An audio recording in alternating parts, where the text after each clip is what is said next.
I'm Joe Seifert. I'm German. I own Andover Norton, which is currently the biggest cache of spare parts for Norton motorcycles in the world. My curriculum vitae in motorcycles was that I started riding motorcycles at 15. I was stopped by the police when I was 16 on an unregistered motorcycle with no license. I did a bit of social work as a result. And when I was 18, I got my full motorcycle license. When I was 19, I had my first new motorcycle, a 250 Myco, and with my then girlfriend, now wife, on the back, we went to the Elephant Rally at the Nürburgring. And this is where I fell in love with Nortons, because the German Norton importer had a stand in the rider's paddock, and he showed a Norton Commando 850 Mark III silver interstate. I still remember it. I saw this bike and I fell totally in love, and I had to have one. So the next year, when I progressed to a BMW 600 R60-5, I went to England on my summer holidays, and I came across a vintage rally in Sussex. And there was a guy there who said he had an old 1937 16H Norton that he wanted to sell for the princely sum of £100. So I bought it. This was my first Norton. And on the 1st of April 1977, I bought my first Norton Commando in London for the princely sum of £1,000, including VAT, which was then the price. And I rode it back to Hamburg. I had it registered in Germany, and I then needed spare parts like everybody does. Even if you need an oil filter or something, this just means that you need spare parts, and the German importer was totally hopeless in spare parts. They never had anything. So that led to me importing spare parts for myself and friends that at the time I bought off Pride and Clark in London. It sort of grew from there, so people realized that I could get spare parts. More and more people wanted spare parts, and it became like a part-time hobby.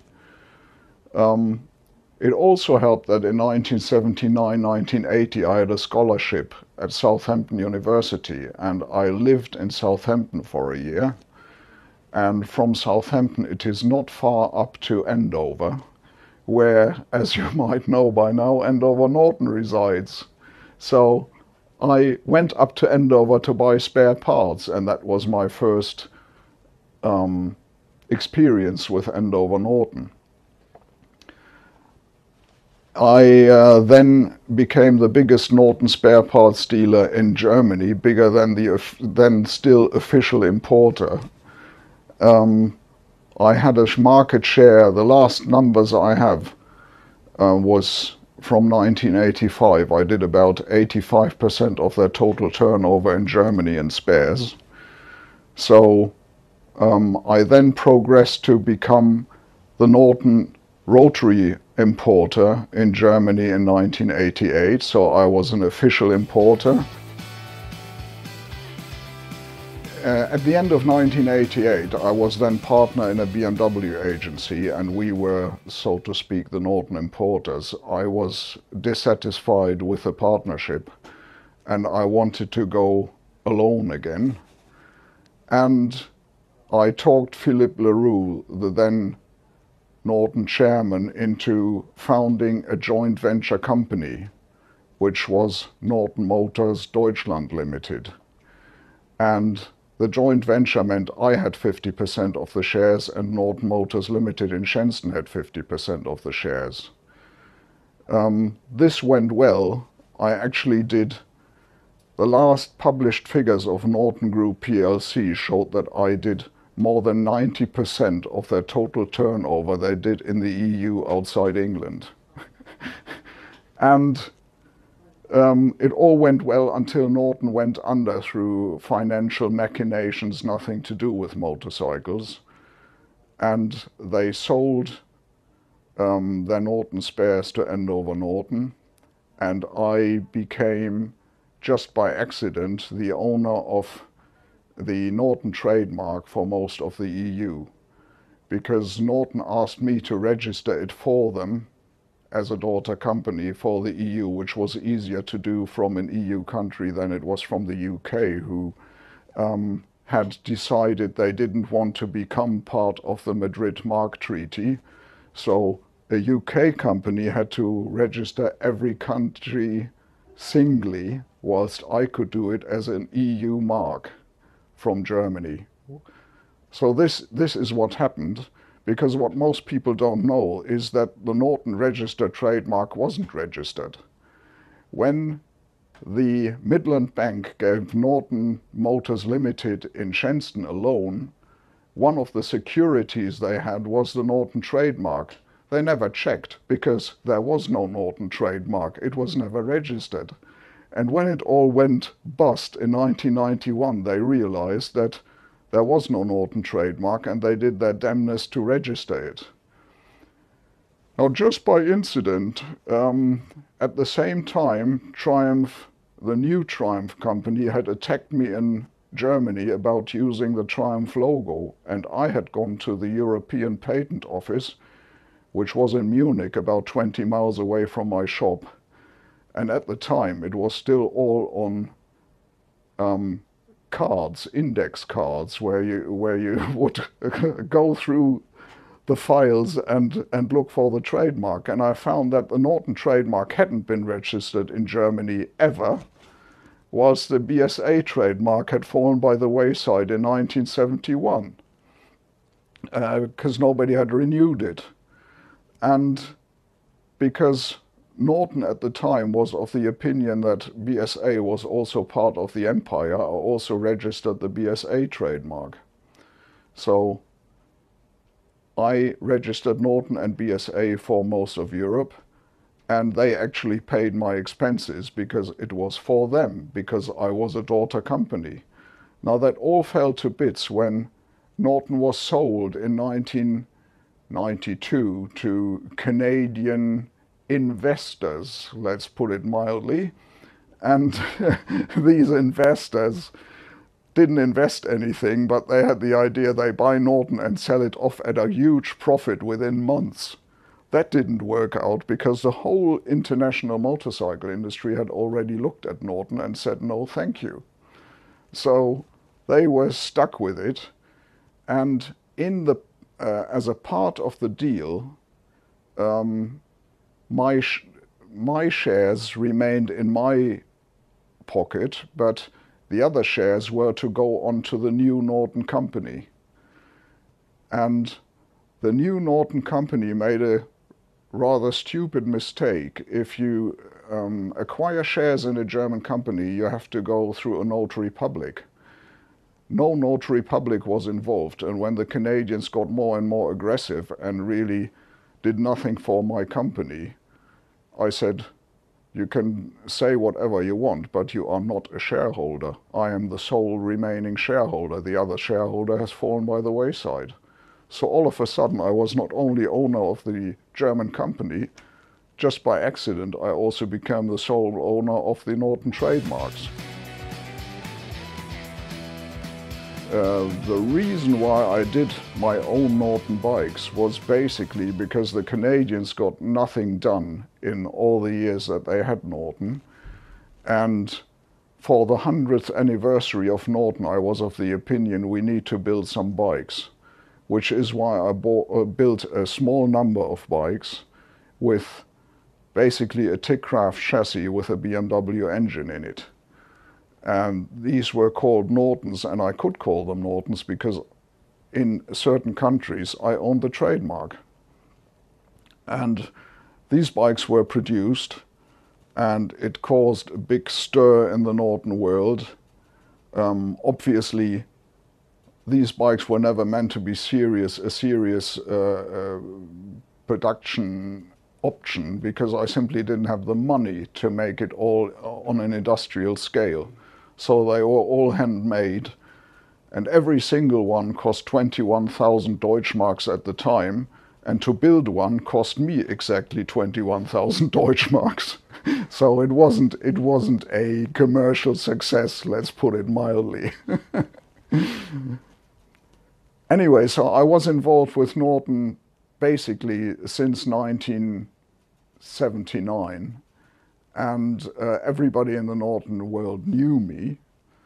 And when BSA Regal, who had meantime acquired Andover Norton, wanted to get rid of all their motorcycle interests, on a Friday afternoon, like all the important phone calls in my whole life always came in on Friday afternoon.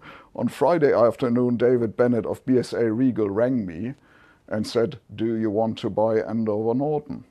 We agreed that, yes, I want to buy Andover Norton, and we then did a deal within a pretty short time. On 1st of April 2007, I bought Andover Norton, which is exactly 30 years after I bought my first Norton Commando. So things always seem to work out for me on the 1st of April. When I bought Andover Norton in 2007, it was, and I knew that, it was a sleeping beauty, because all previous owners had no clue about the Norton spare part. Now, I've done Norton spare parts all my life, and I knew every single washer by first name and surname. Therefore, I knew that a lot more could be done with the company. When I came into the company, or rather when I bought the company, there was a certain mindset within the company, in the management of the company. One typical thing is there were lots of popular spares that weren't carried because the then powers that were of the opinion that if we don't have it, people can buy it elsewhere. And I said, they aren't going to buy it elsewhere, they should buy it from us. We are the source for Norton spare parts. Why should they go elsewhere or have to go elsewhere to buy things? The second problem was that the people in charge were people who were still living in the 1970s. So popular parts, which were no problem to get in the 1970s at every petrol station, they hadn't realized couldn't be gotten at every petrol station anymore. Things like the spark plugs for a Norton Commando. I used to go to our local petrol station and every Volkswagen and Audi model had the same spark plug in them, so you could get them at every petrol station. 40 years on, that was a different situation. This fact escaped the powers that were in Andover Norton, so we didn't have any spark plugs and we didn't have any oil filters. The other thing is that, dare I say it, there was the old British industry attitude within the company, i.e., if we don't have it today, we might have it tomorrow. A typical answer if I said, what's with so-and-so spare part, was, it's all in hand. It's all in hand could mean either I haven't even looked at the problem yet, or it could mean it will come in tomorrow morning, but it was always a very vague expression, and normally it meant I haven't even looked at the problem yet. So basically we had two problems. A, popular parts weren't there, and B, even parts that should have been there weren't there or on a regular basis, and nobody seemed to be overly concerned that parts that we should have carried were out of stock for like months. And another thing that cropped up was quality control. Quality control, when I introduced it, because believe it or not, it didn't exist, was commented by the then power that was in the company as quality control. We never had it, we never needed it. And even though I said, but look at the two disasters that hit us in the last 4 weeks, it didn't break any ice. I had to order quality control to be installed. It was really unheard of.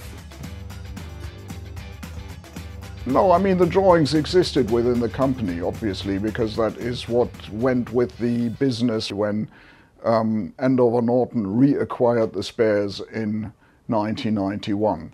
They got the drawings and they got the tooling, the existing tooling, I must say. And the people who then overlooked the production of spare parts stuck to the drawings. So it was done to the drawings. The problem is, at that time, it was normal for machining firms and casting firms, etc. They had their in-house quality control. Now, with rationalization and shareholder value, things like quality control went out of the door with all our suppliers. So all of a sudden, quality control became our job. And this was, again, a new situation to the old hands in the industry, and they were still clinging on to the illusion that quality control was part of the supplier's job. And really what I insisted on was A, the quality control, and B, to stick to the drawings. Sticking to the drawings in some cases is a mistake, because some of the drawings have mistakes in them, which is why over the period that I own Andover Norton, we bought more and more template bikes to put parts on and to see whether these parts actually fit, if there is a problem with the part, and if the parts that we produce will now fit the original bikes.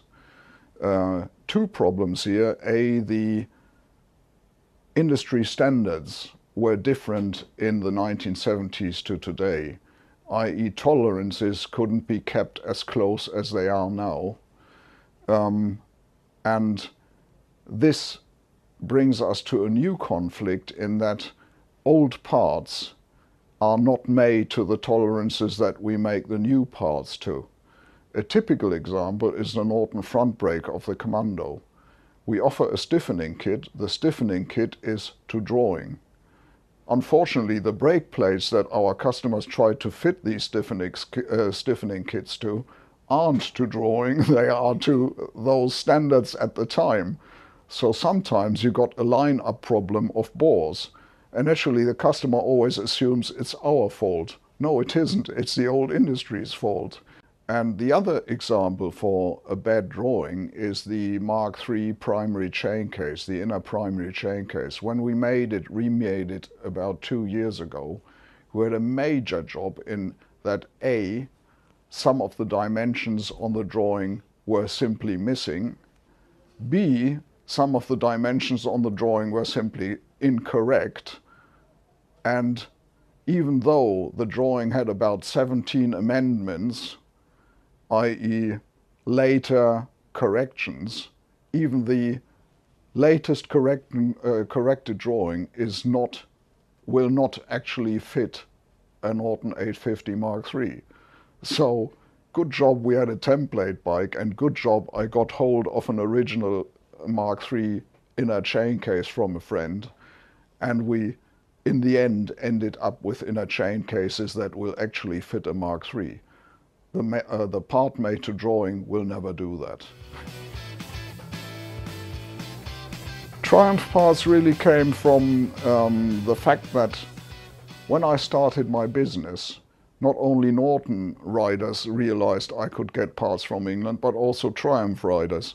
So I started with Triumphs pretty early on, and I have done Triumph parts in my German shop for the last 40 years. Obviously, with Triumph and Norton being in the same industry, you got a lot of parts that are identical in their physical appearance, but are not identical in their part number. So basically, like the bearing for the 4-speed Triumph gearbox is the same as the bearing for the 4-speed Norton gearbox, but not according to the part number, but according to the part.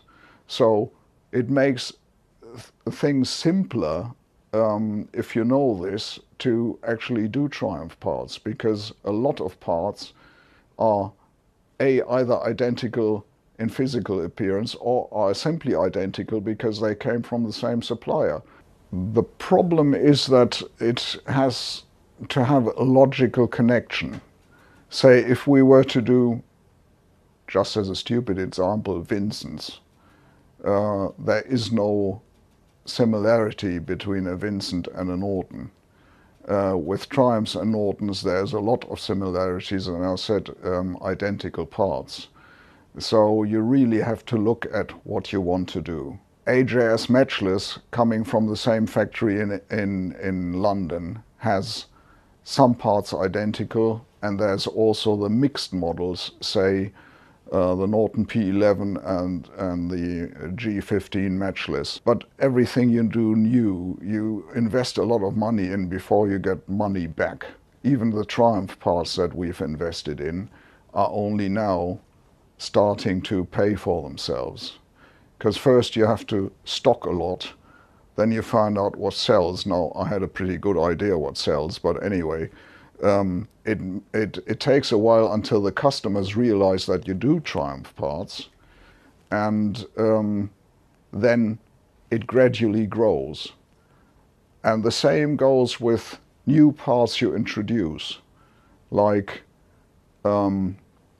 we did introduce parts that were an instant success against our expectations, and there's parts that I saw as an instant success, but the customers didn't. Just a Commando. Quite frankly, a Commando is my everyday bike. I ride to work on a Commando. I do most of my touring on a Commando. I do love other Nortons. I mean, I did love my ES2 that I had in my student days in Southampton and that I later rode in Hamburg. I do love the rotaries because they've got this smooth power delivery and no vibration, and they are extremely comfortable to ride, especially on long distances.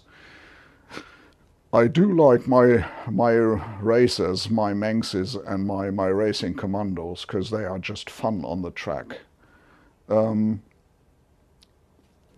Really, it's very hard to say. I love them all. I don't think there's a single model that I hate. I also have a 650 Mercury, which is a pretty mild 650 Dominator, which is really nice to ride. If you're doing B roads and you are not in a hurry, this is ideal. I also have a Norton Featherbed International, which is a bit challenging to ride, but it's fun. And they are all fun. And that's why I want to care for, spares-wise, I would love to have all parts for all these models for all these years. It simply isn't possible. I know it's dead reliable. If you said you go to South Africa tomorrow morning, I wouldn't even look at the spark plugs. I'd just get on it and go off to South Africa tomorrow morning. It's no problem. I know I will arrive there. And if anything goes wrong underway, which I doubt, then I could repair it myself. The first thing that came to Andover was the production of the Commandos, which is the corner building just outside our driveway. And the one next to it is the building that was used as stores first and then housed the remaining parts of Norton Villiers Triumph and was refounded in late 1977 as Andover Norton Limited. So we are just outside the birthplace of our company. It was an accident, but I loved the accident. I mean, we were looking for an industrial unit and North Way obviously rang a bell, and then when I saw where it was, I think the decision had already been made. I think it's good for us, but it's also good for the customers. The idea was not to create a new profit center. The idea was to support our customers.